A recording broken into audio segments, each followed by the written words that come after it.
Hello, everybody. This is Pep still. I'm here with Rand Fishkin. I think last time Rand and I hung out was in Spain. These were simpler times. You could still go out and drink wine with people. Not so much these days. Since then, Rand has started SparkToro, which is a really cool tool that you guys should all check out. And it's about how to find your audience, or rather, what are they reading? What are they listening to? What are they following? Things like that. And Rand is talking about how to reach your audience beyond just Facebook and Google Ads. So Rand, thank you and take it away. Thanks for having me, Pep. Yeah, great to be here. So we've got not much time and a lot to get through. So I'm going to dive right in. My feeling is from years in web marketing, digital marketing, that you just can't build a true competitive advantage from Google and Facebook alone. And I know a ton of marketers out there who, basically these are the two platforms that they leverage to get most of their traffic, to do most of their advertising. And of course, I'm including, the Google Display Network and Instagram and Facebook and all that kind of stuff. But everybody is on those platforms. They're all competing. The way Facebook and Google Ads work, it's kind of like this, right? You spend an incremental ad dollar, right, to get customer impressions or conversions, and each one costs, the same amount each time. As you make efforts to improve your ad ROI, right? You improve your conversion rate, which hopefully all of you are doing. It's certainly very effective. You spend more on your ads, you target those ads better. It's counteracted by more competition doing the same thing, and rising prices and this variable inventory problem. And whenever Facebook or Google need to show Wall Street more growth, boom, they just turn up the dial on how much all of us pay. It's very frustrating. It's kind of what I call boulder pushing marketing. It feels Sisyphean. Every step of progress requires the same amount of effort. And so there's no gain in efficiency over time. In the short term, you might build it up, but in the long term, competition and external forces, market forces, reduce that ROI. And these successive steps get even harder, right? Finding the next 10% growth, 15% growth on your ad spend is so much harder than the last time you had to do it. What you want instead, the ideal thing that we all want to build as marketers is a flywheel, right? A flywheel, the idea is that it scales with decreasing friction. I put energy into it. Yes, it's difficult, but over time it gets more and more efficient and runs on inertia, right? That all the work and effort that I've done in the past makes it more effective the next time I want to turn the wheel.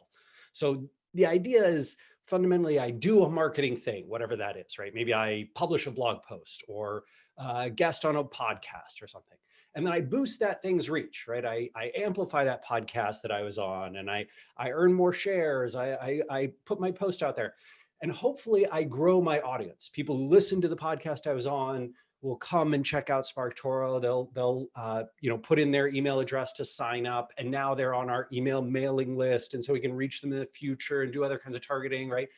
And then I improve my algorithmic signals as well, right? I was on that podcast, which linked to my website. Now I rank a little bit better in Google. Now I boost my quality score in the ad platforms. I get recommended by Twitter as a suggested follow for more people.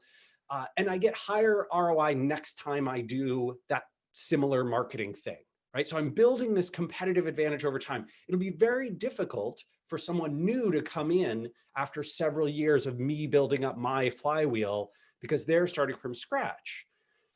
With an ad, it's true, but less true. So Google and Facebook alone, in my opinion, make this really hard to do. They have dominance, they have market pricing power, and so they can just kind of determine what the rest of us pay. And on the monopoly, of course, you're competing with everyone, right? Every platform you can think of, there is every kind of ad and advertiser out there. But if you go to alternative channels and niche publishers and providers, sometimes competitors aren't even present, right? I found this great Research Live website. I checked out their advertising packages. They don't use Google or Facebook. You sponsor them specifically. My God, there's nobody advertising here. I could be the only one. It's amazing. And when you build brand equity elsewhere, right? When you go to these niche publishing sources, these niche sources of influence, and you build your brand there, Facebook and Google themselves become better channels. So even if you're skeptical about me selling you on like going and doing all this other stuff, and you think, hey, my clients or my firm is always going to use Google and Facebook ads, fine. You can make them better by being everywhere else. Let me show you an example. Pep, if you're watching, you should probably turn off your screen at this point because I'm going to talk a lot about food. And poor Pep is on is on his starvation plan for the week.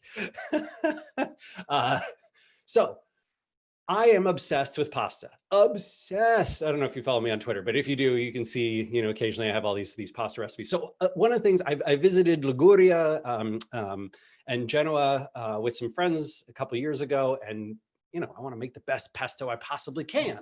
So I go to this Serious Eats thing, and I see, do you see that mortar and pestle that they've got? The mortar in particular, right? It's like this Italian marble thing. It's beautiful. No, man, they say you need one to make great pesto. So then I go to this kitchen detail website. Oh man, you see, there it is again. Nuova Marmotecnica. Nuova Marmotecnica. All right, I guess everybody's obsessed with this thing. I go to a small kitchen website, brand impression number 16 at this point. Everybody is recommending that same freaking mortar. It is Nuova Marmotecnica. Fine. Fine, I give up. I will buy your $220 pesto rock and stick. And then I will work very, very hard to make pesto a bunch of weeks in a row. It's really challenging. Oh my God. Your arms are just like noodles at the end. It's ridiculous, but it is incredibly tasty. The thing that happened here is that this brand, Nuovo Marmotecnica, which is like a little family-run shop where they make their own mortar and pestles in Italy from this white marble, they built up this brand equity across all these different sites, right? They had a great product, but they also had great branding and great marketing to reach into all these places and get people to know them. So now when I go search for a mortar and I see them, I know that brand, right? I have seen them before. And brands that only invest in advertising get the lowest ROI because no one's ever heard of them. And I don't even know if you can you make pesto in a wooden mortar? That looks sketchy. I'm not touching that thing. The more you put into other channels, the better the duopoly of Facebook and Google actually perform. And so what we want to do is expand beyond Facebook and Google, do marketing in all these other places. And my sort of 5-step process for this is: one, you want to figure out who your customers are, attributes of them, so that you can learn what they pay attention to. You find the messages that resonate with them, right? What's going to convince people to go try our brand? What's been working for us? This is the process of conversion rate optimization, which I won't delve into, but Pep surely will. You uncover the sources that influence your audience, and then you find out where those audiences engage and go amplify the messages you know will work in the places you know your audience pays attention. So you can start really simply by interviewing both customers and non-buying audiences that you think might be good customers. So, you know, simple example, I walk into Schmaltzy's Deli, which is my local Jewish deli here in Seattle in Ballard. And, you know, the owner talks to me, well, tell me what brought you in today. Well, you know, my grandfather's out in West Seattle and he wants some chicken noodle soup. Oh, we got a great chicken noodle soup. Okay.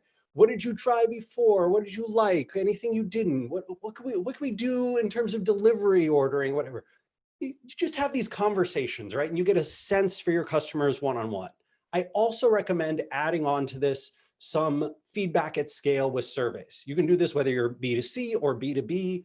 Surveys work great. We've done a bunch of them at SparkToro. We did a bunch, in fact, over the summer for a conversion rate project. It was incredible, especially the how would you describe SparkToro to a friend. It was a great response, and that actually made us change our homepage, and our conversion rate boosted from that. So now we have audience attributes, right? We know how people describe themselves. We know what they talk about. We know things they pay attention to, some of them. We know interests, hobbies, passions, job titles, all that kind of stuff. And so we can now go plug that into a tool like SparkToro. I wish I had other competitors of ours to recommend to you, but I don't really know of any. If anybody else has some, tweet them at me. I'll share them out. I like talking about a space with competitors in it, but I don't know of anybody else who does this. So basically I can say, oh, my audience frequently talks about this or describes themselves in this way, or they use this hashtag, or they follow this social source, right? And then I can find these sources of influence beyond just Facebook and Google, right? So here's 800 people who in the last 90 days frequently use the hashtag sales development. And here's social accounts they follow and websites they visit and podcasts they listen to and YouTube channels they subscribe to. Boom. Right now I've got opportunities for content contributions and sponsorships and co-marketing and pitches, whatever kinds of marketing I want to do to reach my audience in all those places, I can now do it. If you want, I've got a bunch of outreach tips in this blog post that you can check out. Pro tip, if you are doing this process, you've found sources that sent you good traffic, go plug them into a tool like SparkToro or SimilarWeb, also free. SimilarWeb is free. You can go and plug in and see, if you scroll down, the competitors and similar sites that SimilarWeb will show you. Excellent, excellent tool for marketers. I recommend capturing every email you can and nudging folks towards email, because even though the fan bases we built on Google, on Facebook are now nearly meaningless. God, I hope I'm not saying about that about Google too in the next few years, right? So Facebook engagement, this is from Rival IQ at the start of this year, analyzing 2019's average, which was 0.09%. Dear God, that's low. But email open rates are 252 times higher than average Facebook page engagement. So an email, honestly, I would take an email over 500 new Facebook fans. One email address is worth that much more to me. And emails convert, by the way, right? Emails still convert despite the prevalence of things like Gmail's, promotions tab and all the filters. Emails work really well. Social media works outside of Facebook too. If you're looking for broadening your channels, I have gotten value from, and SparkToro has, from Pinterest, from Reddit. You can see I did some AMAs there, from LinkedIn, which is actually our #1 source of referring new free users, basically people who sign up for the forever free plan for SparkToro, and Twitter, right, which I use heavily too. Podcasts, YouTube channels, webinars, these sources rock. I get incredible amounts of value from them. And I know that other brands too, because I'm talking to marketers from all sorts of places all over the place. The concept here is simple, right? Essentially, what you're doing is, some people call it the other people's platform method or digital PR. But the idea is you find a source, just one, that reaches your audience, a podcast, YouTube channel, a media or blog site, an event. You provide unique value that earns that audience's attention, earns that host's or that platform's attention, and then you wow them, right? You provide value they can't get anywhere else.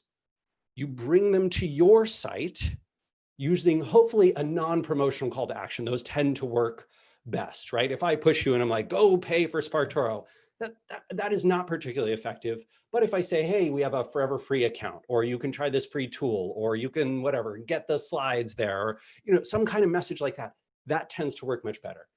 And then you try and turn their audience into your audience with your own episodic content series, or free tools that capture an email address, or an email newsletter, or research reports, whatever it is.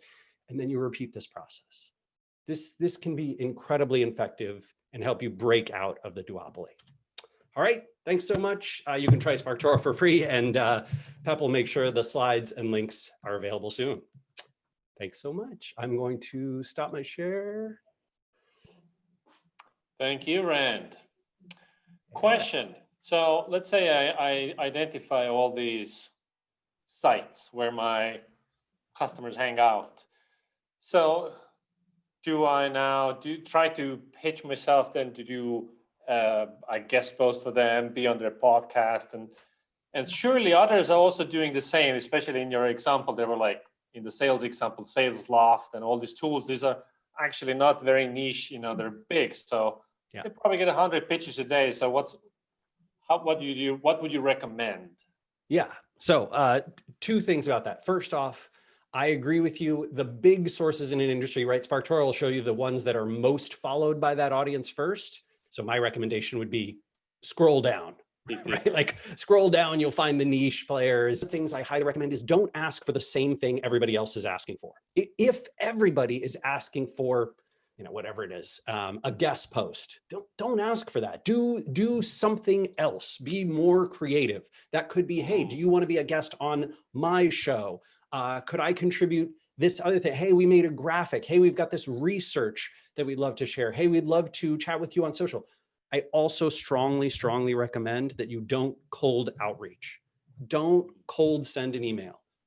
There's two ways that work really well. One, get a warm intro. Someone who knows you and knows the source, have them introduce you as an expert, as someone who's worth listening to. The chances of getting a response go from like 0% to 90%. And the second one is engage with them on social first. Go have whatever, you're chatting on Instagram, you're chatting on Twitter, you're chatting on LinkedIn about other topics. And then you send an email. Hey, Pep, it was great chatting with you on Twitter the other day. I know that guy. I chatted with him on Twitter. Very different open rate. Totally. So basically it's an ABM strategy, if you will. You make a list of 100 websites or people that should be your customers or that you should be on their podcast or whatever, and then start working it.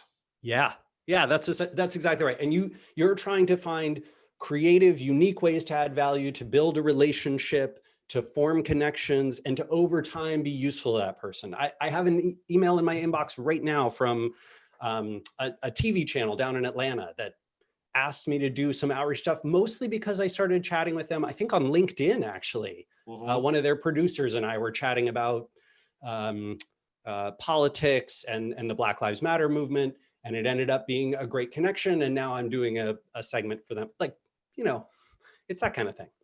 Totally. Any shortcut here? Could you also like pay your way to those channels and save money compared to Facebook, Google? Sometimes, yeah. I showed that example early in the presentation of sort of that Research Live site, which has, in my opinion, the best offer they had was sponsor our email newsletter, which goes to like 22,000 subscribers. That the email newsletter subscription sponsorship, when you can get those, it is pretty powerful because the brand impression tends to be fairly high to the price that you're paying. And if the audience is highly relevant, it's sort of a cheaper way to do brand advertising. Oftentimes, in some of those cases, if you sponsor the list, you can get the list as well, which you can then use for other kinds of targeting. So there's smart. Yeah. All right, Rand, thank you so much. Everybody else, go check out SparkToro.com. As Rand said, there's a free account to play around, get a nibble. And thank you again, Rand. I'll see you around. All right, see you around. Thanks for having me, Pat. Take care. Cheers.